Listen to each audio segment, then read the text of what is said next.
ఉండి నియోజకవర్గ ప్రజలందరికీ ఒక చిన్న విన్నపం. అదేమిటంటే, ఎప్పటి నుంచో చెప్తున్నారు ప్రభుత్వ అధికారులు, విలేజ్ సెక్రటరీస్, తడి పొడితో పాటు ఆ ప్లాస్టిక్ మెటీరియల్కి సంబంధించి ఆ చెత్త అంతా సపరేట్గా పెట్టాలి.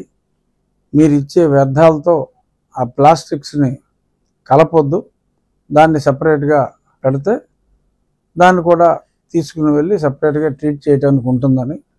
ఇప్పుడు చాలా చోట్ల మరి అది సెగ్రిగేట్ చేయకుండా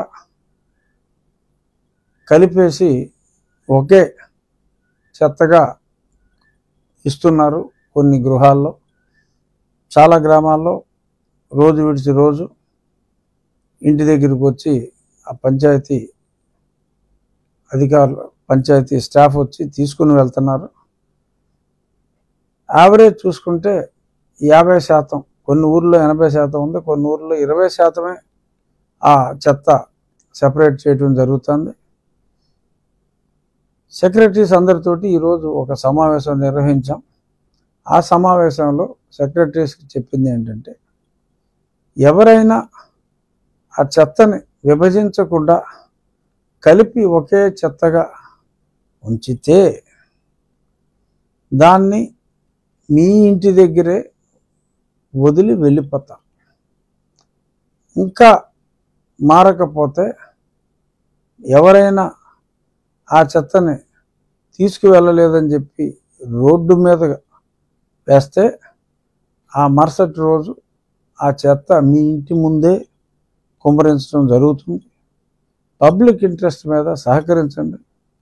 పంచాయతీరాజ్ శాఖ మంత్రి పవన్ కళ్యాణ్ గారు చెత్త నుంచి సంపద సృష్టించాలి, పూర్వం ఆపేసిన కేంద్రాలన్నీ కూడా మళ్ళీ పునర్వ్యవస్థీకరించి సక్రమంగా వాడుకోవాలి అని ఆయన చెప్పినప్పటికీ కూడా మరి ఇంకా 50% మరి సెగ్రిగేషన్ జరగట్లేదు. మరి చెత్త ద్వారా మరింత చెత్త, పరిసరాల్ని మరింత చెత్త చేస్తున్నారు. అది చాలా అసహ్యం.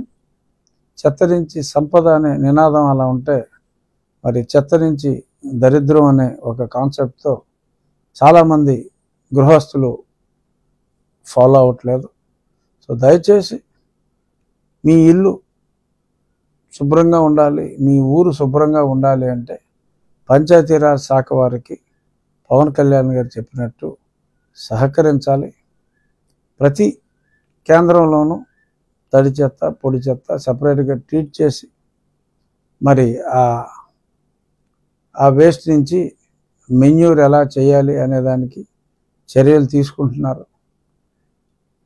కానప్పుడు మరి చాలామంది చాలా చోట్ల పంచాయతీ వాళ్ళే కాలువగట్లెమ్మట, డ్రైన్లెమ్మట కూడా వదిలేస్తున్నారు.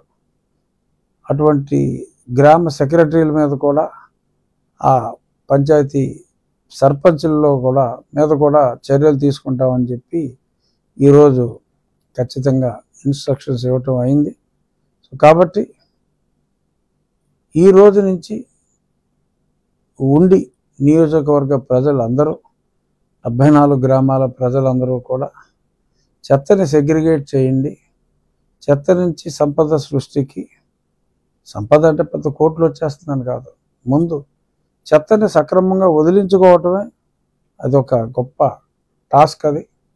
సో అంచేత ప్రజలందరూ పంచాయతీరాజ్ శాఖ మంత్రి గారు సూచించినట్టు కోఆపరేట్ చేయండి. కోఆపరేట్ చేయకపోతే మరి ఆ చెత్త మీ వద్దే ఉంటుంది, మీ ఇంట్లోనే ఉంటుంది, అక్కడే డంప్ చేయబడుతుంది అని సవినయంగా తెలియచేసుకుంటూ ఈ నిబంధనలు పాటించండి. మీ గ్రామాలు ఎంత చక్కగా ఉంటాయో మీరే చూడండి. అలాగే చాలా చోట్ల గ్రామ సముదాయాల్లో, కొన్ని అంగన్వాడీ స్కూళ్ళ బయట, కాంపౌండ్ వాళ్ళు లేని ఎలిమెంటరీ స్కూళ్ళ బయట, కొన్ని కూడళ్లలో చాలామంది ఈ లిక్కర్ తాగి రోడ్ల మీద పడేయటాలు, కాలంలో పడేయటాలు, కాలువలు ఇప్పుడు ఏదో ఒక దశాబ్దం తర్వాత ఇప్పుడు కాలువలు క్లీన్ చేస్తూ ఉంటే టన్నులకు టన్నులు ఈ ప్లాస్టిక్ బాటిల్స్, ఈ గాజు బాటిల్స్, ఇవన్నీ ఈ లిక్కర్ తాగి పడేసినవన్నీ కుప్పలు కుప్పలుగా ఈ కాలువల్లోంచి వస్తుంది.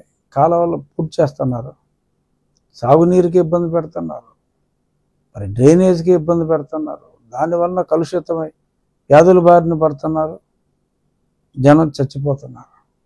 సో ఇది చాలా దురదృష్టం అని చెప్పి చేతులు ముడుచుకుని కూర్చోం, సక్రమంగా పనిచేసేలాగా చేస్తాం. సో అంచేత పోలీస్ స్పెషల్ డ్రైవ్ కూడా పెట్టడం జరిగింది. ఈరోజు రాత్రి నుంచే ఎక్కడెక్కడైతే తాగుతున్నారో మరి ఇప్పుడే ఇవాళే కూడా కనీసం ఓ 15-20 మందిని పబ్లిక్ ప్లేసుల్లో తాగి అక్కడ వదిలేసే వాళ్ళని పట్టేయటం జరుగుతుంది. వాళ్ళ ఫోటోలు కూడా ఇస్తాం మీడియాకి. సో అప్రమత్తంగా ఉండండి. మీ ఇంటికి వెళ్ళి తాగండి తప్ప బజారుల్లో తాగి బలాదూరులుగా ఎక్కడ పడితే అక్కడ పడేయటం నా నియోజకవర్గంలో అయితే కుదరదు. సో చెత్తని సెపరేట్ చేయండి, పంచాయతీరాజ్ శాఖకు సహకరించండి. పబ్లిక్ ప్లేసుల్లో చెత్త వేయొద్దు, కాలువల్లో డ్రైనేజీల్లో మీరు తాగిన బాటిల్స్ ఇవన్నీ విసిరేయొద్దు. ఎక్కడ పడితే అక్కడ పాఠశాల లాంటి ప్రాంతాల్లో తాగి అవన్నీ అక్కడ వదిలి పబ్లిక్ డిస్టర్బెన్స్ చేయొద్దు. ఇది విజ్ఞప్తి, వినతి. ఫాలో అయితే, మరి ఫాలో అవ్వకపోతే ఫాలో అయ్యేలాగా ఎలా చేయాలో, ఫాలో అవ్వని వాళ్ళని ఎలా చేయాలో తగు చర్యలు చేపట్టడం జరుగుతుందని చెప్పి ఉండి నియోజకవర్గ ప్రజలకు నా మరొక్కసారి మూడోసారి మనవి, విన్నపం, విజ్ఞప్తి. Thank you.